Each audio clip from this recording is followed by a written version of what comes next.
آپ دیکھتے امر بالمعروف نہی از منکر. معروف کا معنی کیا ہے عربی زبان میں؟ اردو میں بھی آپ سمجھتے ہیں معروف وہ آدمی جو معروف ہے، یعنی سب اس کو پہچانتے ہیں.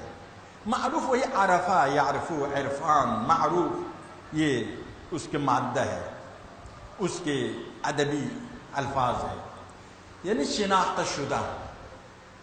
امر معروف یعنی امر کرتے ہیں ان چیزوں کو بجا لانے کا جو شناخت شدہ ہے. امر معروف کی کیا معنی کرتے ہیں آپ؟ معنی یہ کہ نیک اعمال کا حکم دینا، نہی از منکر برے اعمال سے روکنا. تو نیک اعمال کو معروف کہا یعنی شناخت شدہ. کیوں؟ اس لیے کہ نیک اعمال فطرت انسانی کے پاس شناخت شدہ ہے. انسان فطرتاً نیک اعمال کو جانتا ہے، نیک اعمال کے ساتھ مانوس ہے، اس کی فطرت میں شوق ہے نیک اعمال کا. تو اسی لیے ہر نیک عمل کو معروف اس لیے کہا کہ انسان کی فطرت کے سامنے، فطرت کے پاس شناخت شدہ عمل ہے، اسی لیے نیک اعمال کا نام ہی معروف قرار پایا. خود عربی زبان میں اصل معروف کا معنی شناخت شدہ ہے، لیکن نیک اعمال روح انسان کے لیے شناخت شدہ ہے، فطرت انسان کے لیے شناخت شدہ ہے، کیونکہ اس کے ساتھ زندگی ہے اس کی. اسی لیے نیک اعمال کو معروف کہا. نہیں از منکر، منکر نکرہ، آپ اردو میں کہتے ہیں نکرہ معرفہ، اردو گرامر میں دیکھیے نکرہ معرفہ.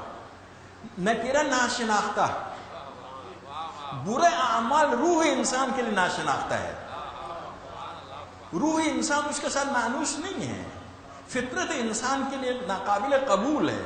اسی لیے برے اعمال کا نام ہی منکر رکھا گیا اور اس سے روکنے کا نام نہی از منکر.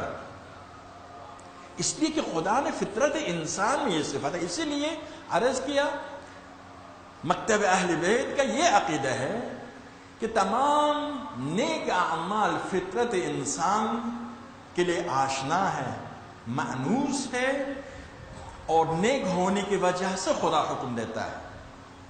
وَأْمُرْ بِالْعُرْفِ، خود قرآن کہتا ہے وَأْمُرْ بِالْعُرْفِ، نیک اعمال کو حکم دے دے آپ.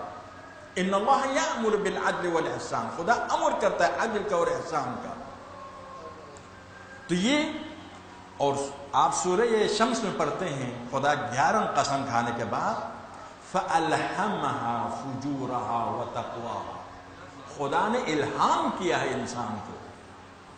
انسان کے علم حاصل کرنے کے کیا راستے؟ ایک ہوا سے پنج جگانا ہے، علم حاصل کرنے کا راستہ ہے. دوسرا راستہ عقل ہے جو حیوان کے پاس نہیں ہے. حیوان کے پاس ہوا سے پنج جگانا ہے لیکن عقل نہیں ہے، اسی لیے وہ ایک قدم آگے نہیں بڑھ سکتا. انسان ہوا سے پنج جگانے کے بعد عقل کے مدد سے ہوا سے جو معلومات لیا ہے اس معلومات سے فائدہ اٹھاتا ہے اور مسلسل ترقی کرتا جاتا ہے.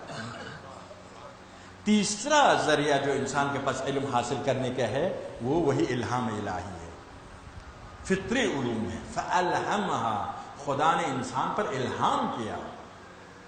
فجورها وتقواها، کون سا اعمال برا عمل ہے، فجور ہے، گناہ ہے، غلط ہے، اس کو بھی الہام کیا. وتقواها، اچھے اعمال کے بھی الہام کیا. یعنی خدا نے انسان کو تعلیم دی، الہام کیا، اس کی فطرت میں ڈال دی کہ غلط عمل کیا ہے، صحیح عمل کیا ہے.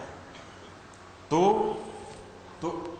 دیکھیے باقی میں ہم قرآن سے لیتے ہیں اور روایات سے، لیکن اخلاقی اقدار کچھ ایسے ہیں کہ خود خدا نے انسان پر وحی کی ہے، الہام کیا ہے.